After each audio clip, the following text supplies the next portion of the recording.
Donc c'est un plaisir pour moi d'être à Lyon cet après-midi avec vous.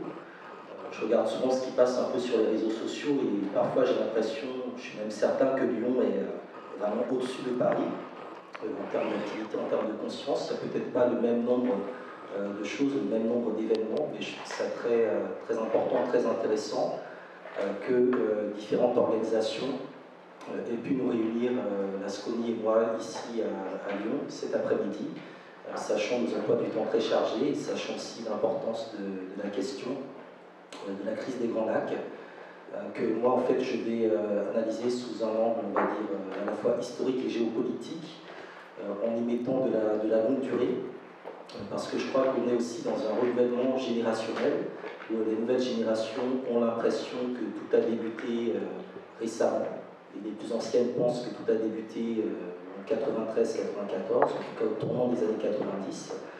Et en fait, quand on regarde un peu dans la longue durée, sans remonter nécessairement jusqu'au XVe siècle, quoique, on constate que le Congo, le Tanganyika, comme on l'appelait à l'époque, et également la région des Grands Lacs, donc Albert, Victoria, Tanganyika, etc., a toujours été en fait un lieu extrêmement important dans la construction de sociétés de civilisation africaines et également, je dirais, dans les reconfigurations. Donc je pense que ce qu'il faut bien comprendre aujourd'hui quand on parle de crise des Grands Lacs, c'est qu'on est dans un contexte d'ordre et de désordre. Il y a eu des moments d'ordre, des moments de désordre, des moments de reconfiguration.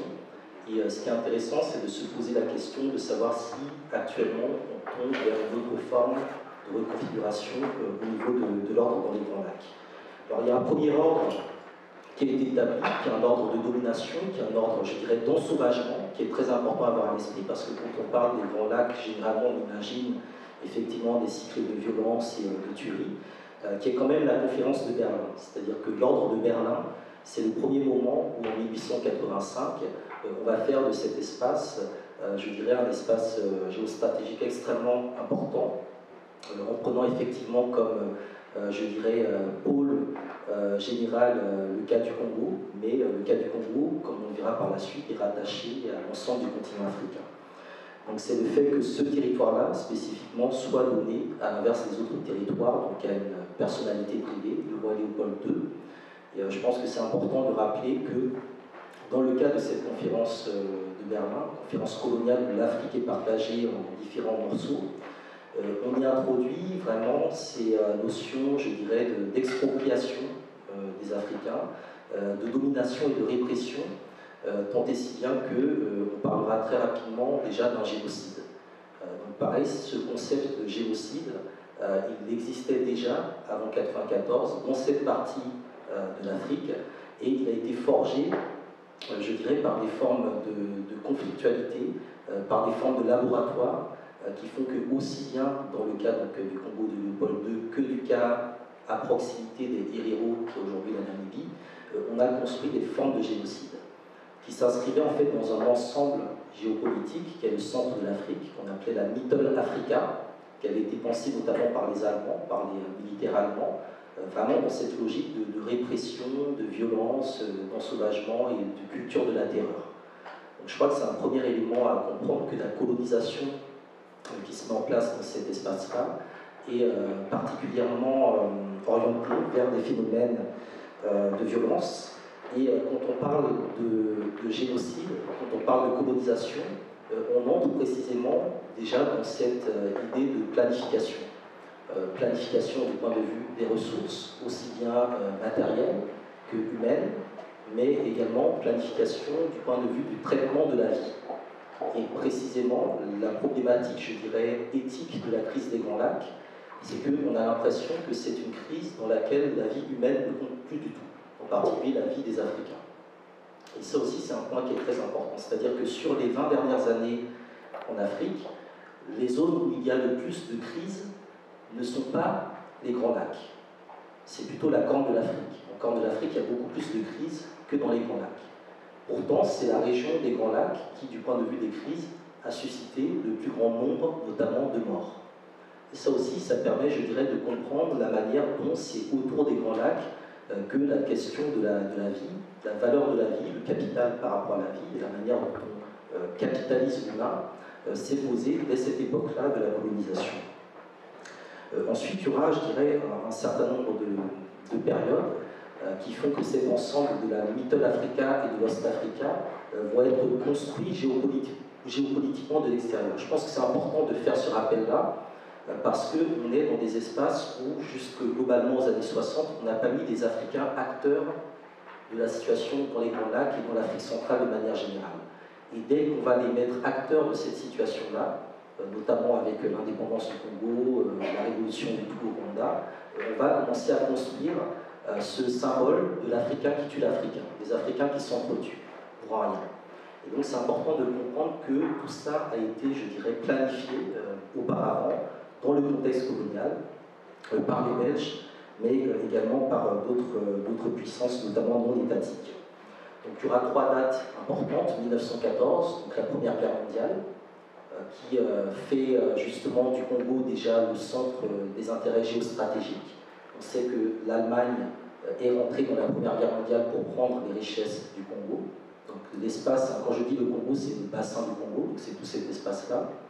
En même temps, cette Allemagne, elle avait l'autre partie de l'Afrique centrale, qui était l'Ost Africa, donc ce qui est aujourd'hui le Tanganyika, plus également la problématique du Rwanda au Burundi, qui seront ensuite données aux Belges sous la forme de Rwanda.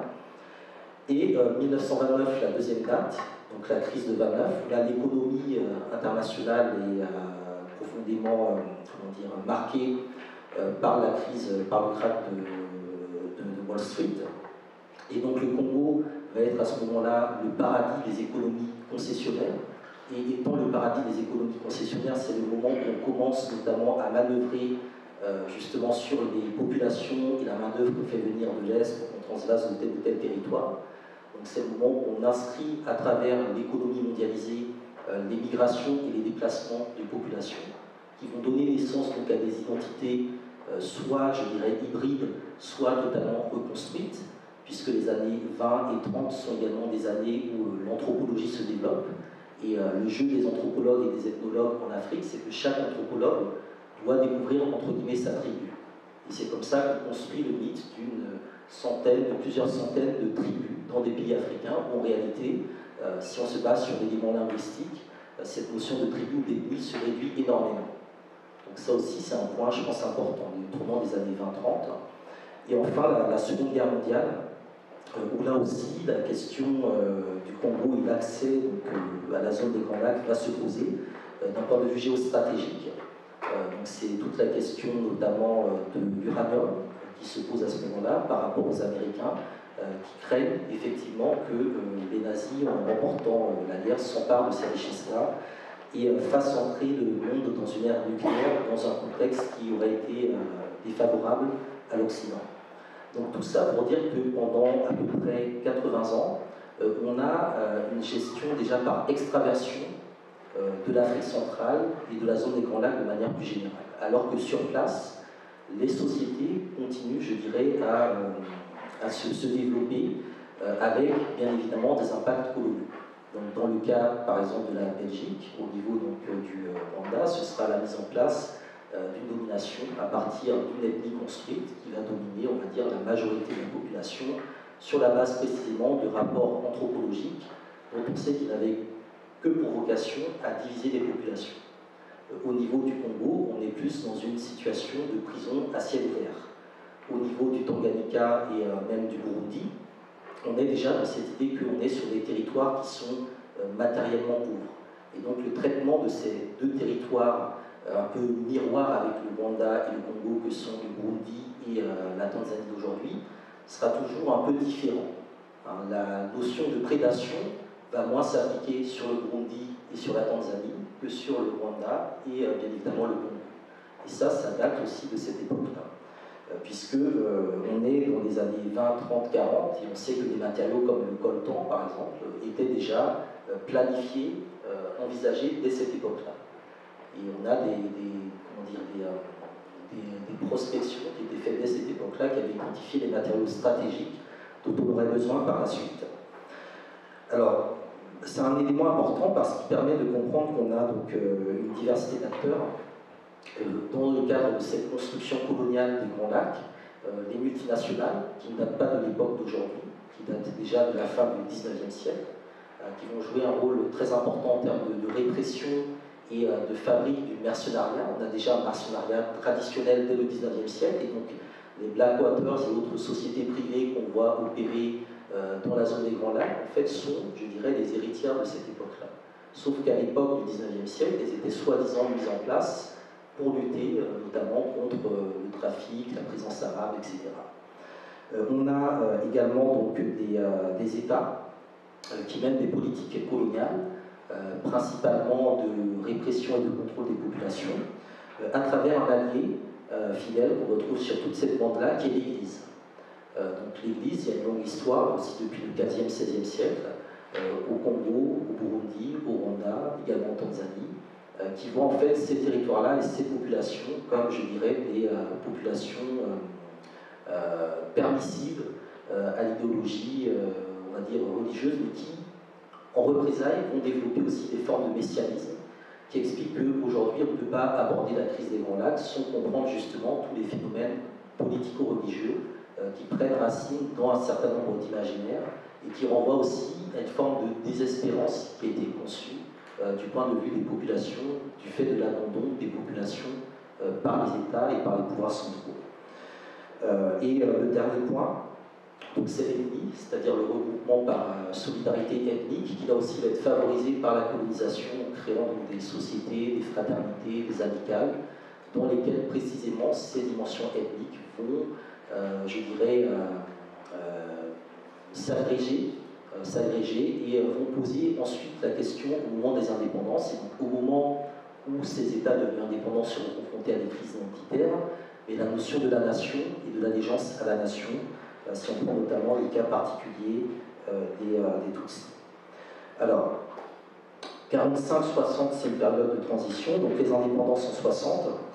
Là aussi, comme j'ai rappelé en introduction, on a des basculements qui s'opèrent, puisque dans le cas du Rwanda, c'est un pouvoir Hutu qui arrive, qui renverse finalement ce que les colons belges avaient mis en place. Donc on peut parler d'une certaine manière de révolution, qui crée aussi cette première vague d'exilés et d'immigrés Tutsis, qui vont ensuite constituer, je dirais, un élément extrêmement important dans les équilibres entre le Congo, ensuite Zaïre, l'Ouganda et également le Burundi. Donc on a vraiment, je dirais, une population, un groupe social, on ne peut pas dire une ethnie, mais vraiment un groupe social, qui va jouer un rôle, je dirais, extrêmement important par la suite et qui va surtout servir de mimétisme à d'autres groupes. Puisque au même moment où la problématique Tutsi apparaît dans le contexte du Rwanda, eh bien, elle apparaît aussi du point de vue de l'Érythrée, mais dans une géopolitique différente. Et je pense que c'est aussi important de bien comprendre que ce qui se passe dans la crise des Grands Lacs, c'est quelque chose qui est central, mais qui dispose également de périphérie. Alors, on ne peut pas parler de la crise des Grands Lacs sans poser les ramifications avec le Soudan, avec l'Érythrée, avec l'Éthiopie, puis de l'autre côté avec l'Angola, voire même avec l'Afrique du Sud, puisque l'un des enjeux qui sera mis en place tout au long des années 60 sera de comment faire de la crise des Grands Lacs, comment faire des Grands Lacs un verrou pour les régimes d'apartheid. Alors, l'indépendance, c'est un grand mot, en tout cas ça place les régimes africains devant leurs responsabilités. Et du point de vue de cette crise, ça introduit également les Africains comme acteurs de cette géopolitique. Jusqu'à présent, c'était les intérêts français, belges, américains, les grandes puissances, les grandes multinationales, et les Africains étaient uniquement, dans le contexte colonial, des exécutants. Et je pense que c'est important à comprendre parce qu'on est, je dirais, 60 ans plus tard, toujours dans une logique où les Africains passent pour des exécutants de quelque chose qui est décidé à un autre niveau. Sauf que dans l'espace de ces 60 ans, on va voir apparaître en Afrique centrale un certain nombre de régimes qui vont se positionner comme des acteurs de la géopolitique africaine. Alors, le premier, ce sera celui effectivement de Mobutu, qui arrive au pouvoir en 65, donc le Zaïre de Mobutu, qui va bénéficier donc, du contexte de la guerre froide et donc, du soutien des Américains. Et en même temps, derrière ce soutien des Américains, un soutien français, on va dire secondaire, mais sur lequel il faut quand même s'attarder un petit peu. Quand les Belges étaient lancés dans le processus de décolonisation ou d'indépendance de leur colonie, du Congo belge, il y avait une clause qui permettait en fait à la France, si elle le souhaitait, en tout cas la France voulait faire jouer une clause qui lui aurait permis d'une certaine manière de récupérer le Congo belge et de gérer la décolonisation du Congo belge. Et donc dès le retrait de la Belgique en termes de souveraineté au niveau du Congo et de la région des Grands Lacs, les Français, dont ni le Congo, ni le Rwanda, ni le Burundi ne sont dans leur précaré, ont cherché d'une certaine manière à remplacer les Belges. Alors, les Américains sont intervenus parce qu'il y avait des enjeux géostratégiques beaucoup plus importants. Et dans le cas de ce que la France va mettre en place par la suite, je pense que c'est important de comprendre plusieurs choses. Premièrement, la France dès 62 va se positionner très clairement dans la région des Grands Lacs. Dès 62, donc au moment des indépendances, il y a un accord civil et technique notamment qui est passé avec le Rwanda. Cet accord donne naissance à un certain nombre de collaborations qui permettent aussi à la France de surmonter un vieil échec qu'elle avait eu, qui était la crise de Fashoda en 1898. En 1975, quand Valéry Giscard d'Estaing devient président de la France, il y a une réorganisation en fait, du volet militaire français, de la présence militaire française en Afrique. Les Français vont là passer carrément un accord militaire et un accord de défense avec le Rwanda. Alors, accord militaire et accord de défense dit tout simplement que si le régime rwandais, si le pouvoir rwandais, le pouvoir est menacé, eh bien, il relève, au nom de ces accords-là, que la France lui porte secours et vienne le sauver. À ces deux accords, donc, techniques et civils dans un premier temps, dans les années 60 et militaires au milieu des années 70, vont se greffer aussi des réseaux d'amitié.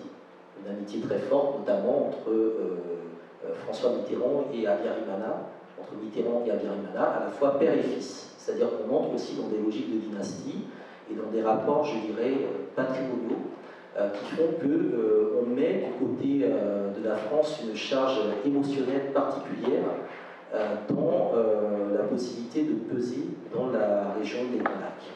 Il s'agit également, d'une certaine manière, de poser un verrou vis-à-vis des autres territoires derrière donc, la région des Grands Lacs, qui eux sont plutôt anglophones.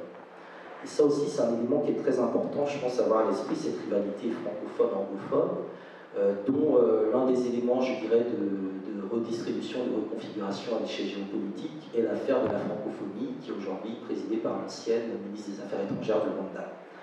Et la manière dont le Rwanda, justement, jouait sur cette question géopolitique et géolinguistique. Alors, l'équilibre franco-américain est maintenu, puisque les États-Unis restent présents et dominent au niveau du Zaïre, soutiennent le Zaïre de Mobutu, font jouer au Zaïre de Mobutu le rôle de puissance régionale dans toute cette région, et de manière un peu plus générale dans l'ensemble du continent africain, dans un contexte où on a également des périphéries qui, elles, sont plutôt rouges. Les périphéries, c'est l'Angola, c'est l'Éthiopie, c'est des pays dans lesquels l'URSS est présente. Donc on a vraiment, au niveau de la région des Grands Lacs, cette idée qu'il y a une cristallisation est-ouest, qu'il y a une ligne de front entre les intérêts est et ouest. Donc on peut aussi voir cet espace-là comme une sorte de mini-mur de Berlin à l'africaine. Ça, c'est, je dirais, le point de vue, on va dire, international.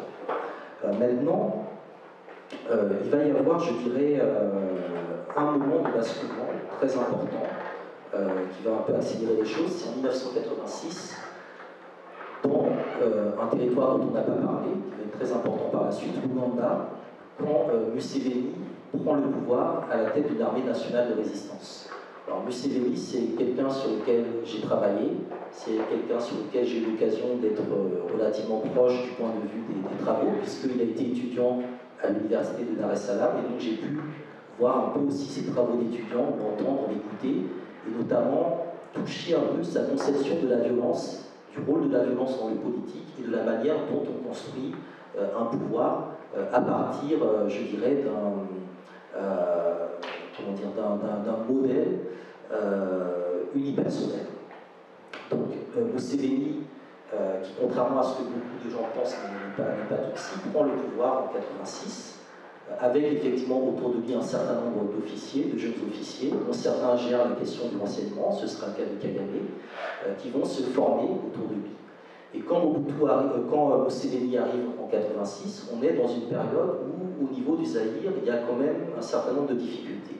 Les Américains commencent à piétiner, ils se posent des questions par rapport à la validité de leur soutien à Mobutu. Et quand ils voient Museveni, ils sont très rapidement séduits par un personnage beaucoup plus jeune, beaucoup plus policé, et qui surtout, à partir d'un territoire qui est considéré comme moins riche, obtient des résultats économiques, je dirais, plus intéressants que Mobutu. Et donc, dans cette période 86-90, Museveni devient le chouchou des Américains.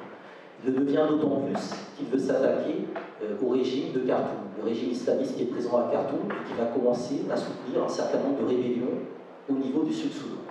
Donc on voit bien qu'au niveau de l'Ouganda, il y a une force, une puissance qui se met en place, qui joue sur un certain nombre de rébellions, qui se testent d'abord au niveau donc, du Soudan, et qui par la suite aura l'occasion d'exporter, je dirais, son expertise dans la zone des Grands Lacs. Donc Museveni est également quelqu'un qui va représenter ce modèle qu'on va appeler au début des années 90 des leaders de la nouvelle génération. Il y aura lui, il y aura également Afwerki au niveau de l'Érythrée, Zenawi au niveau de l'Éthiopie, qui avait le pouvoir au début des années 90. Et très rapidement, c'est le moment où, médiatiquement parlant, on va commencer à présenter également Kagame comme un leader de la nouvelle génération. C'est-à-dire des personnalités qui ont un parcours particulier, qui sont fondamentalement acquis à l'idéologie libérale et néolibérale, et qui, pour les Américains, constituent de très bons investissements. C'est-à-dire que si vous mettez 10 dollars sur Museveni, en tant qu'investisseur américain, vous êtes certain qu'il vous en rapportera 15. Et donc ça devient beaucoup plus intéressant que Mobutu pour notamment un certain nombre d'intérêts américains. Ensuite, le fait que Museveni, à ce niveau-là, combatte également le régime islamiste de Khartoum, amène une autre petite puissance ou puissance soutenue, Israël, à rentrer également dans le jeu de la question des Grands Lacs, puisque le Soudan est l'ennemi juré de l'État d'Israël.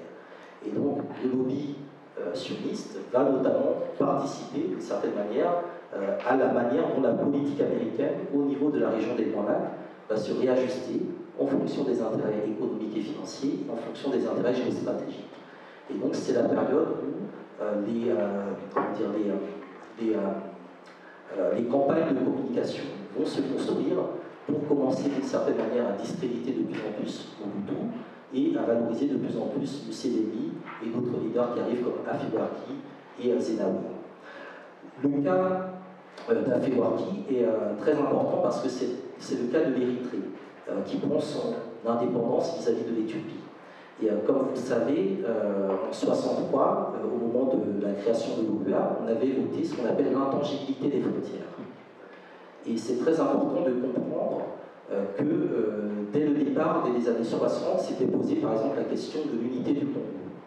Comment peut-on avoir un Congo aussi grand dans ces territoires-là? Ne faut-il pas le balkaniser? Et cette logique de la balkanisation, elle réapparaît également à cette période-là, à travers justement la constitution de cellules et d'États fragmentaires. Donc ce sera le cas de l'Érythrée, qui brise d'une certaine manière ce principe de l'intangibilité des frontières, en réinterprétant de manière particulière l'annexion, la fédération Éthiopie-Érythrée des années 60. Et ce sera le cas également par la suite du processus, on va dire, de mitose au niveau du Soudan et Sud-Soudan, qui a un lien également avec la question des Grands Lacs. Donc on a à proximité du cœur du problème des laboratoires précisément sur les thématiques de balkanisation, d'indépendance, de sécession, d'annexion, dont par la suite, notamment les deux Kivu seront, je dirais, des laboratoires. Donc c'est important de comprendre que cette crise des Grands Lacs, il y a une situation in situ, et il y a un certain nombre de mécanismes périphériques qui sont mis en place et dont il faut tenir compte. Alors, le tournant des années 90, donc octobre 90, déclenchement de la guerre avec le FPR contre le régime d'Abiyarimana, les différents soutiens qui vont se mettre en place de part et d'autre, Du point de vue du Zaïre, l'échec de la transition politique, je pense que c'est un point important à comprendre, c'est-à-dire qu'il n'y a pas de désastre militaire ou enfin, il n'y a pas de guerre possible sans auparavant, je dirais, un désastre politique. C'est-à-dire que le vide politique permet par la suite un certain nombre de crises d'ordre militaire. Et le Zaïre de Mobutu s'effondrant et n'ayant pas capacité en 90 de réaliser cette fameuse transition politique, c'est d'une certaine manière l'un des points de départ pour comprendre qu'il faut définitivement reconfigurer la région des Grands Lacs du point de vue des pouvoirs et du point de vue des alliances. Et faire de ce qui apparaît géopolitiquement comme une puissance, c'est-à-dire des espaces les plus grands, des espaces soumis, et faire de petits territoires des puissances régionales. Alors, on est vraiment dans des logiques où la puissance ne va plus s'exprimer par le territoire, par la grandeur du territoire, mais d'une certaine manière par la capacité de projection et surtout par la manière dont on lit l'idéologie et le politique. Alors, les années 90 sont aussi importantes puisque c'est des retraits successifs. Donc, début des années 90, le Zaïre se retire vis-à-vis du soutien à Biarimana. La Belgique aussi. La Belgique comprend qu'elle ne peut plus du tout jouer de rôle dans cette crise-là. Et c'est d'autant plus important qu'on les voit 20-30 ans plus tard revenir et organiser chez eux des dialogues, des conférences, des accords, etc. Donc ils s'étaient déjà retirés, qui n'ont jamais été en capacité de gérer ce territoire. Donc on est vraiment par rapport à des paradoxes. Donc la Belgique se retire, en 92 notamment, quand les socialistes arrivent au pouvoir, et vont laisser effectivement les Français seul soutien donc, du régime d'Abiyarimana, avec toujours cette problématique des accords de défense, ce rôle très ambigu de François Mitterrand, et aussi les intérêts français au niveau de la région des Grands Lacs, qui est en fait une région d'approvisionnement déjà d'un certain nombre de milices et d'un certain nombre de conflits qui sont liés à la fois au terrorisme international. Bon, aujourd'hui on parle de l'État islamique, du Hezbollah, etc., mais il faut dire les choses très clairement, c'est un terrorisme international occidental, qui sont liés également au crime organisé. Donc c'est la problématique des matières premières et des guerres de minerais, dont le laboratoire a été, encore une fois, la Sierra Leone et le Libéria, fin des années 80, début des années 90. Et donc on a des laboratoires qui sont testés ailleurs, et la région des Grands Lacs va être d'une certaine manière le terrain d'expérimentation définitive de ce désordre et de ce chaos. Et donc des marchands d'armes et aussi des politiques. Quelqu'un comme Charles Pasqua, par exemple, a joué un rôle très important dans le financement, l'armement, avec Arkady Guémag et Marciani, dans le financement des différents groupes armés de cette région-là. Donc tout ce qu'on voit aujourd'hui apparaître, les dossiers qui s'ouvrent, la BNP, etc., tout ça c'était déjà connu à l'époque dans les années 90. Alors, la particularité de ce qui se passe avec comment dire,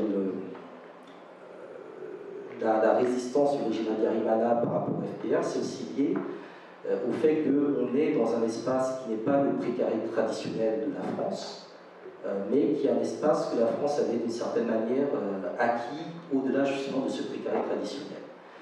Et quand le FPR arrive donc, dans la lignée de ce que Museveni a fait, notamment, et a présenté, les réseaux france-africains sont confrontés à un groupe, une organisation qui n'est pas du tout de leur galaxie.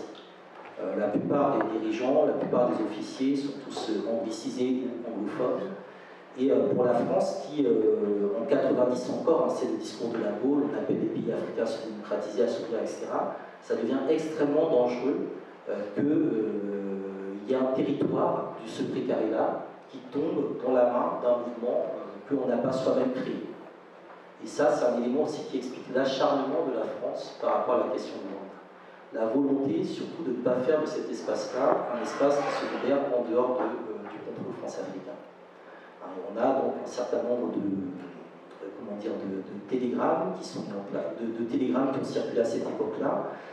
On a également un certain nombre d'informations, de contre-informations, qui font que, très clairement, quand le génocide débute en avril 1994, il n'y a aucun doute que la France est impliquée dedans.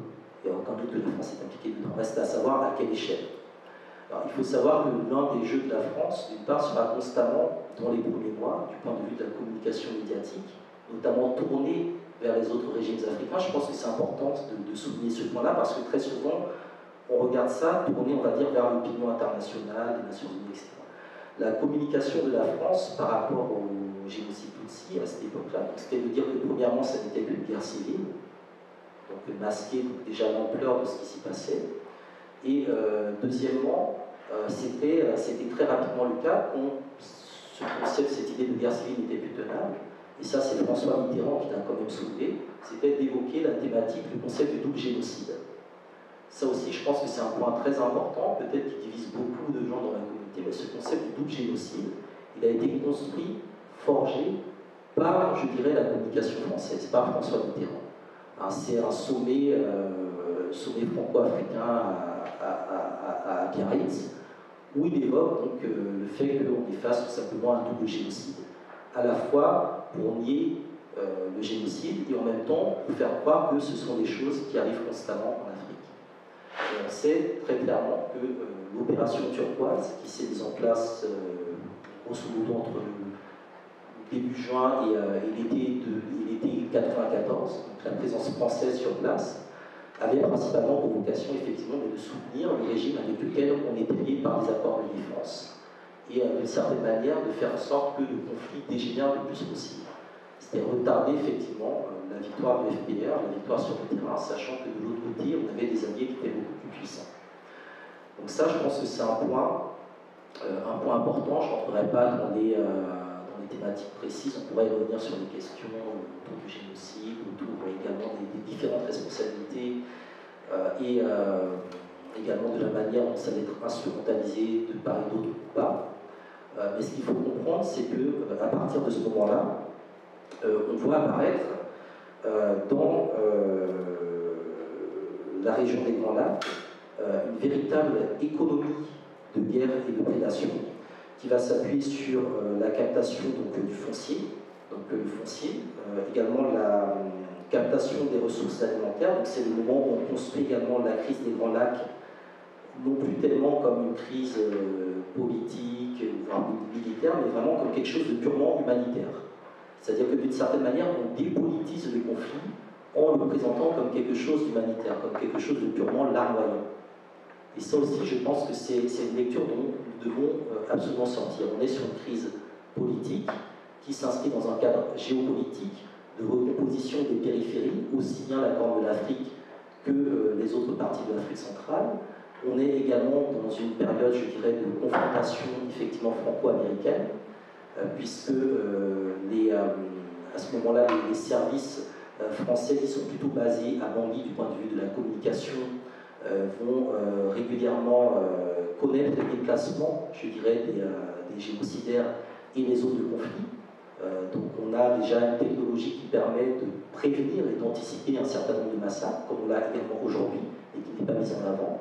Et dans le même cas, et dans la même époque, les Américains, dans la seconde moitié des années 90, début des années 2000, commencent à lancer dans cette région-là, au niveau notamment de l'Ouganda, un prototype de bureau dont le travail est de contrôler, communiquer et coordonner un certain nombre d'éléments relevant de l'intelligence. Et ça aussi, c'est un point important parce que derrière donc, cette crise, on s'inscrit également dans une nouvelle phase de l'économie internationale. On sort de l'ordre de Berlin et on rentre dans ce qu'on peut appeler l'ordre de Washington, hérité du consensus néolibéral de Washington. C'est-à-dire qu'on entre dans une logique profondément néolibérale où il faut déconstruire le pouvoir des États présents en Afrique centrale et donc faire chuter massivement l'autorité que représentait le Zaïre, le Congo. Mettre également en place au niveau de la région des Grands Lacs des figures qui seront en capacité de maintenir un certain nombre d'intérêts économiques et financiers, et aussi lier ces dirigeants-là, donc principalement Museveni et Kagame, au milieu de la finance internationale. Et cet ordre de Washington, en fait, il correspond donc à cette dernière mondialisation dont les éléments les plus marquants seront notamment le développement de la téléphonie mobile et donc la manière dont les richesses de l'Est du Congo vont ensuite permettre de passer à une autre étape de mondialisation. Donc ce qu'il faut bien comprendre, c'est que l'ordre de Berlin de 1885, qui s'inscrivait dans ce cadre-là, avec une vieille économie, le cuivre, principalement le caoutchouc, qui correspondait, je dirais, à l'économie internationale de l'époque, et l'ordre de Washington, qui se met en place au tournant des années 90, années 2000, s'inscrit précisément dans une nouvelle étape de l'économie internationale et dans une mise en avant d'un élément qui est l'élément technologique dont le Rwanda notamment sera d'une certaine manière la vitrine. Puisque il y a des nouveaux indicateurs qui ont été mis en place, ces indicateurs de développement technologique qui reposent sur un certain nombre de critères, et quand on regarde effectivement la politique du Rwanda, elle est totalement calquée sur ces indicateurs de développement technologique par rapport à la question notamment de la consommation d'électricité, de la consommation d'énergie, de la capacité à exporter de la production technologique, proto-technologique, et cet indicateur de développement technologique fait partie des éléments mis en place par la Banque mondiale et le FMI au début des années 90, au moment où justement on veut faire table rase des différentes autorités, on veut prendre l'Afrique centrale comme d'une certaine manière la réserve de l'ensemble de cette économie internationale et mondialisée. Alors c'est également la période de déstabilisation dans toute la région de l'Afrique centrale. Pour ce qui est des Grands Lacs, on a effectivement l'axe Kigali-Kampala, avec Museveni en parrain et Kagame donc, qui arrive officiellement au pouvoir, on va dire en 2000, puis 2003, 2010, 2017, qui vont aussi incarner cette notion assez paradoxale entre guillemets de stabilité. Je ne reviens pas sur les deux guerres, mais les deux guerres ont aussi permis de montrer, je dirais, les jeux d'alliance et les rapports de force qui apparaissent dans cet espace-là. Je pense qu'on aura l'occasion d'y revenir dans le débat. Ce qui est important, c'est de comprendre que cette notion de stabilité qui se met en place à cette époque-là est vraiment liée à des questions d'intérêt économique et des questions de construction de puissance. Aujourd'hui, les notions de puissance sont totalement déconnectées, je dirais, des notions de territoire ou même de ressources.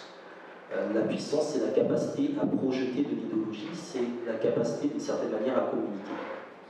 Et Kagame, Museveni vont réellement, il y a un peu de Nkurunziza par la suite, vont réellement, je dirais, embrayer cette idée que la puissance, le pouvoir, c'est dans la capacité à communiquer. En face, on est dans le cas donc, du Congo, confronté à une situation de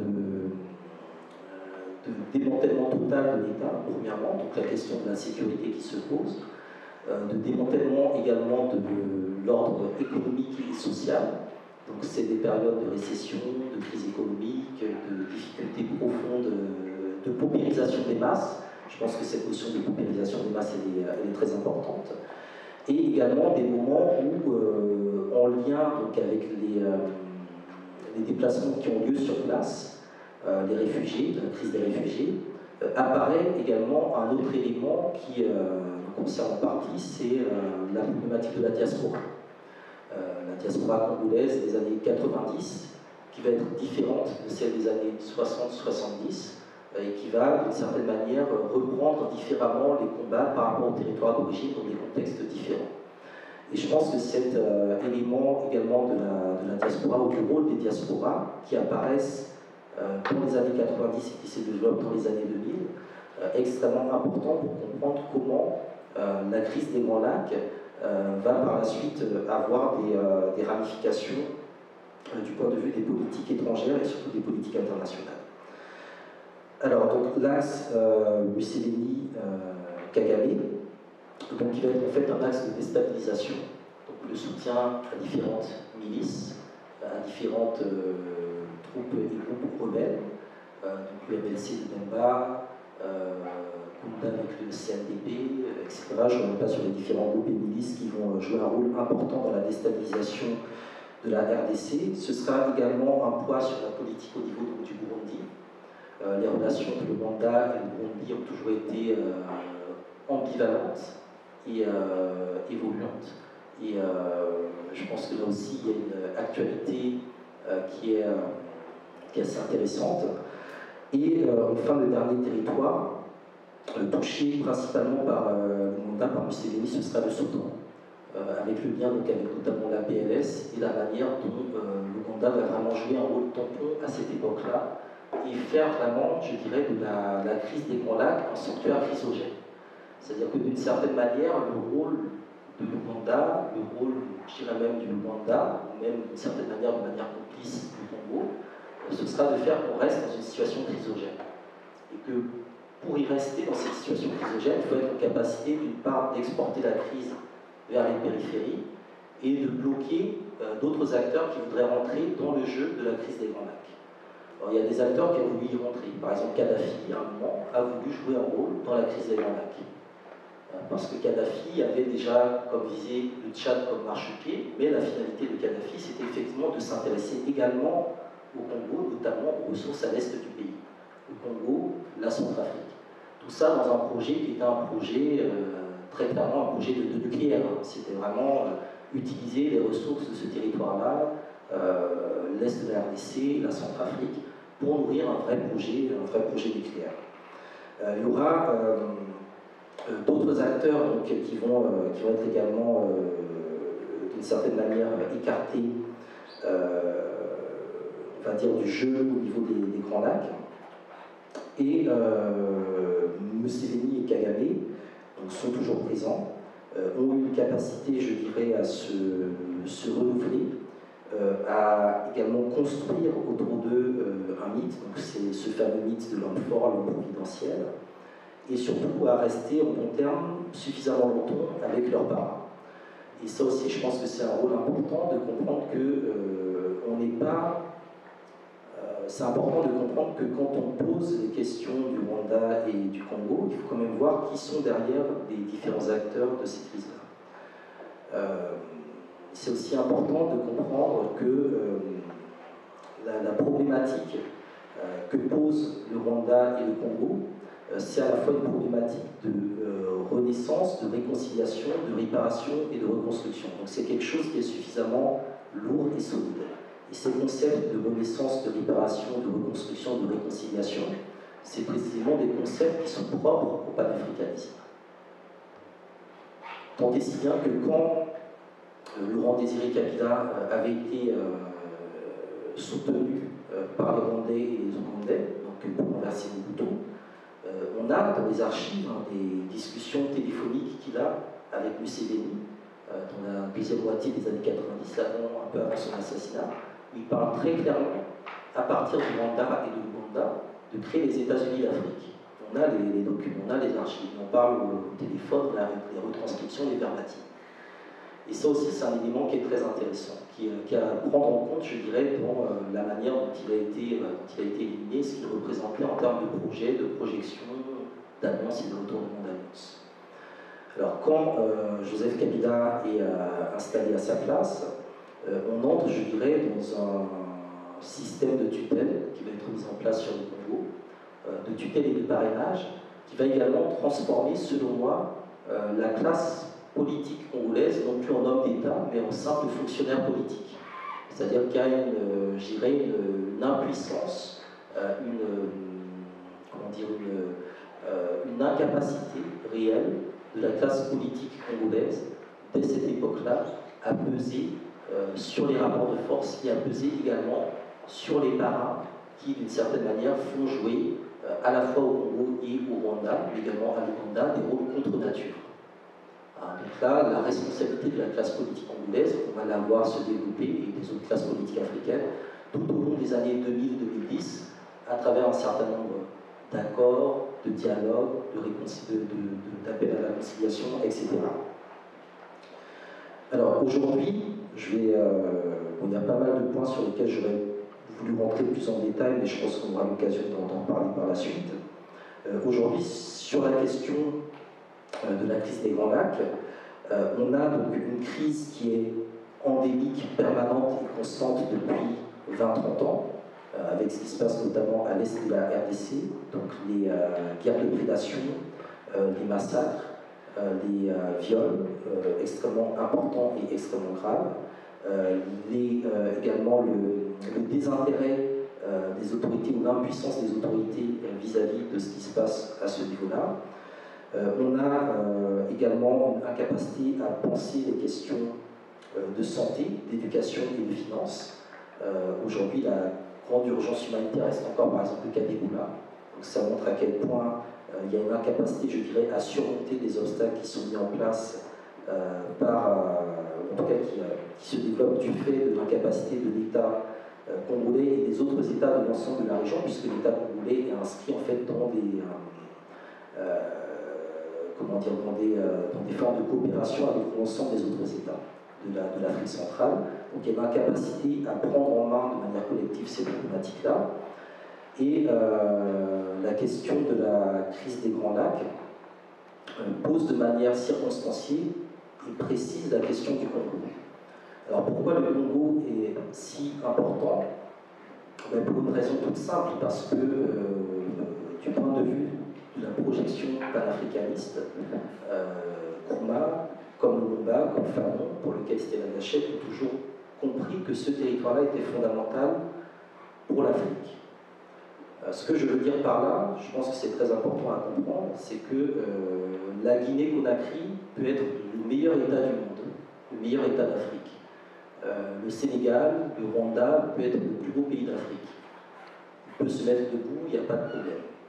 Sauf que ni le Rwanda, ni le Sénégal, ni la Guinée-Conakry, en se mettant debout, ne peuvent mettre l'Afrique debout. Le seul territoire qui, ici, à lui seul, se levait et se remettait en ordre de marche, ramènerait l'ensemble du continent africain à se mettre debout, c'est le Congo. C'est en ça que c'est une priorité pour la cause panafricaine. C'est le seul territoire qui, si lui seul se mettait debout, c'est l'intégralité du continent africain qui se relèverait. Après, tous les autres territoires, tous les autres États peuvent avoir leur marge, leur renaissance, se relever, avoir de bons résultats, etc. Soit. Mais du point de vue d'une perspective panafricaniste, il n'y a que le Congo qui a la densité, qui a la capacité, qui a les moyens, qui a les ressources, à lui seul, en se relevant et en se libérant de la tutelle internationale et néocoloniale, de relever l'intégralité du continent africain. C'est pour ça qu'il a une importance particulière dans ce contexte-là.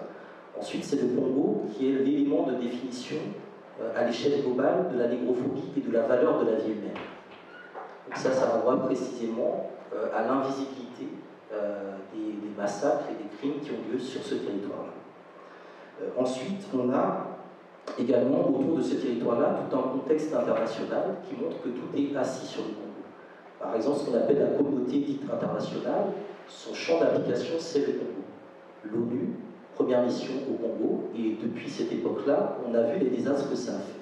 Tant et si bien que si au niveau du Congo, la question de l'ONU, de la MONUSCO, de la MONUC avait été réglée dès le départ, dès les années 60, eh bien, on n'aurait pas eu le désastre de la mémoire de Roméo Dallaire au moment du génocide Tutsi. Donc on voit bien, d'une certaine manière, que c'est le champ d'application, je dirais, d'un certain nombre d'éléments de domination. Ensuite, la question linguistique, c'est-à-dire que du point de vue du bassin culturel, du bassin sociologique, le bassin du Congo est celui qui, d'une certaine manière, est le plus central du point de vue des cultures africaines. Donc il a un rôle très particulier en termes de fédération des énergies culturelles et des projets culturels panafricains. Et c'est pas pour rien, précisément, qu'il est aujourd'hui confronté à la problématique du renouvellement de la francophonie. La manière dont la francophonie se renouvelle, du point de vue de l'économie numérique, n'est pas, je dirais, déconnectée du rôle du rôle que l'on veut faire jouer au Rwanda dans cet espace des Grands Lacs vis-à-vis des intérêts anglo-saxons et vis-à-vis des intérêts francophones. Puisque derrière la question de la langue, c'est la question, par exemple, du droit. Et la question du droit, c'est la question de l'identité juridique. Or, le Congo a été aussi le champ d'application de la Cour pénale internationale. C'est-à-dire que le Congo est l'illustration de l'incapacité de l'Afrique à avoir une identité juridique. C'est-à-dire que nous allons aux Nations Unies, nous allons dans toutes ces rencontres dont la majorité au Conseil de sécurité porte sur le Congo, avec une incapacité de définir une identité juridique. C'est-à-dire que quand les Chinois, les Indiens, les autres vont dans les Nations Unies, il y a un principe qui leur permet d'introduire dans le droit international des éléments de leur propre culture juridique. Mais comme au niveau du Congo, cette incapacité à construire une culture juridique propre n'a pas pu être permise, et on se retrouve précisément, du point de vue du droit international et du point de vue des grands enjeux géostratégiques, dans l'incapacité d'imposer notre identité africaine. Sans ça que la question du Congo aussi a une dimension panafricaine. La question également, je dirais, de l'OUA, de l'Union africaine. Kagame, il y a toujours ce débat, Kagame panafricain, etc. Tout ça, non, Kagame n'est pas du tout un panafricaniste, c'est un néolibéral. C'est pas du tout un révolutionnaire, c'est quelqu'un, c'est au contraire la stabilité, il n'y a pas de révolution particulière, c'est pas un révolutionnaire. Il n'a jamais revendiqué quoi que ce soit, c'est pas du tout un panafricaniste, c'est pas parce que pendant un an il a été à la tête de l'Union africaine qu'on peut en faire un panafricain. On voit qu'il a été à la tête de l'Union africaine à une année où précisément la question du Congo se posait du point de vue du glissement suite à l'accord global inclusif. Et la position de l'Union africaine, et on l'a vu quand les résultats ont été, enfin quand la victoire de Tshisekedi a été annoncée, on va dire que la position de l'Union africaine est extrêmement ambiguë à ce niveau-là. Et Kagame, au niveau de l'Union africaine, a effectivement tenté, je dirais, de reproduire ou d'exporter également une certaine vision propre au Grand Lac qui, à mon sens, ne peut pas fonctionner. On ne peut pas reconstruire l'unité africaine sans mettre le Congo au centre des intérêts et je dirais repartir sur de nouvelles bases. Alors de nouvelles bases, c'est je pense aujourd'hui la situation dans laquelle on peut se trouver politiquement parlant. Effectivement, donc, Kabila est parti, de toute façon il allait partir, ça ne servait à rien de s'énerver pour rien, il allait partir, c'était prévu dans le plan. Il est parti en restant, il est parti en organisant une transition. Donc là aussi, je pense que c'est un élément qui est assez important parce que dans toute l'histoire du Congo, les questions de transition n'ont jamais été réglées. Le fait que ces questions n'ont jamais été réglées fait qu'on n'a jamais pu faire, même du point de vue historique, un bilan de ce qui a été fait auparavant. Aujourd'hui, par exemple, il y a un bilan très réel à faire de l'ère Mobutu, mais qui n'a jamais été réellement fait, y compris un bilan politique, qui doit être l'occasion d'être fait. Pareil sur Kabila, même si on sait qu'il est encore présent, puisqu'on est dans un contexte assez particulier, une sorte de cohabitation qui dit pas son nom, ou en tout cas de captation du pouvoir, qui pose aussi, je dirais, la manière dont ce qu'on appelle pouvoir et opposition, dans le jeu du Congo, sont soumis aux mêmes forces d'intérêt et aux mêmes, je dirais, enjeux et pratiques de prédation et de kleptocratie. Alors, il y a cette problématique politique, je pense, qui est en cours, sur laquelle on pourra revenir. Une problématique également du pouvoir, comment réaffirmer l'autorité au niveau de la région des Grands Lacs, en sachant qu'on est aussi vers une période pour moi de rebasculement. C'est-à-dire que Kagame est quelqu'un de très intelligent. Il sait très bien que le rapport de force peut à tout moment aussi changer. Donc il y a aussi une nécessité, je dirais, d'institutionnaliser, de normaliser un certain nombre de relations. Parce que le Congo peut tout à fait, d'ici 15-20 ans, redevenir une très grande puissance. Et ça, beaucoup le craignent, et c'est tout à fait possible. Il y a un certain nombre d'éléments qui pourraient le permettre, mais ça nécessiterait beaucoup d'efforts et beaucoup de mobilisation. Donc la problématique du pouvoir se pose.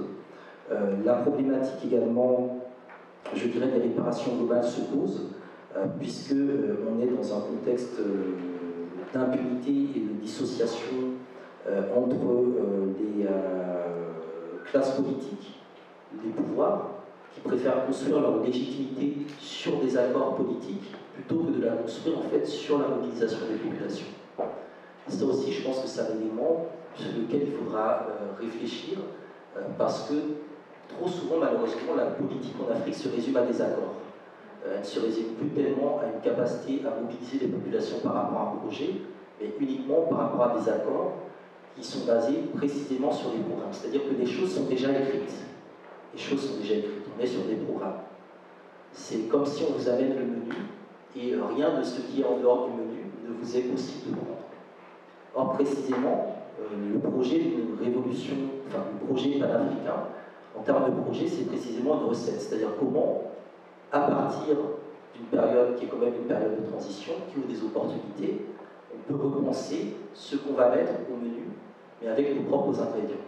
Et c'est ça en fait le projet panafricain du monde. Comment on sort d'une logique qui depuis 1885 est une logique de programme, c'est-à-dire qu'on apporte aux Congolais et aux Africains de manière générale de la région des Grands Lacs un programme, voilà ce qui est au menu. Soit vous mangez ça, soit vous mourrez de faim. Et comment on sort en fait de cette logique-là pour proposer un projet. Et ça, c'est ce sur quoi nous travaillons au niveau de la Ligue panafricaine au Oudja, à Kinshasa, à Lubumbashi, à Bukavu. Nous avons des sous-sections qui forment, qui mobilisent et qui essaient, je dirais, de construire une alternative. Parce que la question qui se pose également dans cette région des Grands Lacs, parce qu'on a quand même des régimes, puis même au niveau de l'Afrique centrale, qui sont vieillissants et finissants, c'est comment on sort des logiques d'alternance, qui sont juste des passations de pouvoir au sein des mêmes familles, pour construire de vraies alternatives.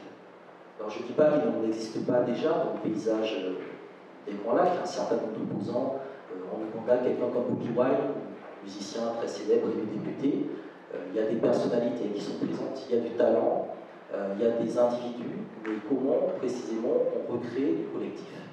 Et je pense que la question de la crise des Grands Lacs, du rôle très important que joue cet espace et dans la géopolitique africaine, comme j'ai essayé de l'expliquer très rapidement à présent, mais également dans la géopolitique internationale, nécessite qu'au niveau des diasporas congolaises, rwandaises, burundaises, il y a une capacité, je dirais, à fédérer les problèmes, à mettre les problèmes sur une même table pour essayer de trouver une recette, un projet commun de résolution. Je crois réellement en la capacité des diasporas à améliorer, je dirais, le regard politique sur les territoires d'origine. Et ça passe effectivement par des réformes sur place. Ça passe par la capacité, par exemple, de l'État congolais à gérer le problème de sa propre identité, notamment la problématique de la nationalité et de la citoyenneté, la question des nationalités douteuses. Congolo-rwandais, congolo-congolais, tout ça, ça doit être remis sur la table. Et il n'y a que le panafricanisme, d'une certaine manière, qui pour moi sont la vraie solution aujourd'hui à la crise des Grands Lacs, en tout cas le point de départ d'une solution à la crise des Grands Lacs, pour arriver avec davantage de cohérence politique au moment où il faut défendre des intérêts stratégiques et géostratégiques. Donc, je vais m'arrêter là. J'ai fait vraiment une présentation, on va dire, rapide qui est générale et globale. Je pense que la SCOLI apportera aussi beaucoup d'éléments sur cette crise des Grands Lacs, peut-être plus précis et plus pointu, comme lui d'un document. Et après, je pense qu'on aura l'occasion de revenir sur certains points qui ne sont pas des points de détail, c'est-à-dire qu'on est dans une crise qui est trop importante pour considérer que quoi que ce soit un détail, tout est important et tout nécessite que nous nous formions de la meilleure manière possible en ayant, je dirais, le maximum de souplesse dans nos références. C'est aussi sortir, je dirais, des confrontations, des conflictualités stériles. De comprendre qu'on doit revenir à quelque chose de plus fédérateur et de plus bienveillant dans la manière dont on aborde ce sujet-là qui est très important.